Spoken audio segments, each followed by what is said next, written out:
on parle parfois de train-train quotidien, d'une façon un peu négative, comme si la monotonie ne pouvait être que mauvaise.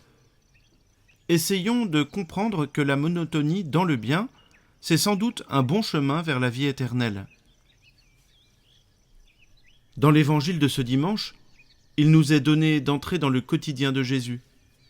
Il guérit les malades, il expulse les démons, il vit avec ses disciples, il prêche.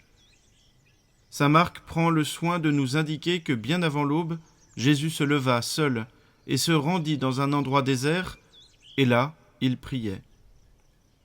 Ici encore, sans doute, nous sommes dans les habitudes de Jésus, dans son quotidien le plus habituel. Pourtant, ce jour-là, la prière de Jésus le conduit à changer ses habitudes. Les disciples lui disent que tout le monde le cherche, comprenons pour une nouvelle journée de guérison, d'exorcisme et de prédication.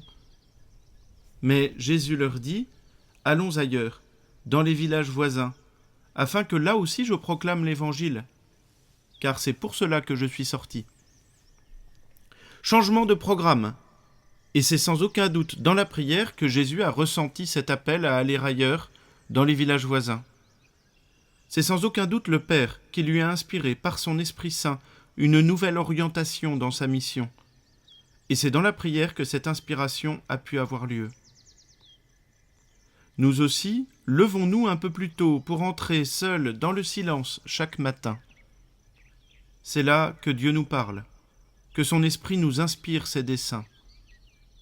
Certes, Dieu nous parle dans la lecture de l'Écriture, dans la célébration des sacrements et dans le service de nos frères, mais n'oublions pas la prière silencieuse. C'est là que nous pouvons relire tous les événements de notre vie, et c'est là que nous faisons silence pour entendre la voix de Dieu.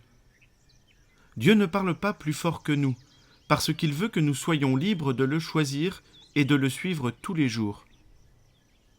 Dans la prière d'oraison, qui n'est jamais qu'un temps exclusivement dédié à l'écoute de Dieu dans le silence de notre cœur, nous pouvons accueillir les orientations que Dieu veut nous inspirer pour notre vie, les changements de notre quotidien pour progresser, pour le suivre de plus près.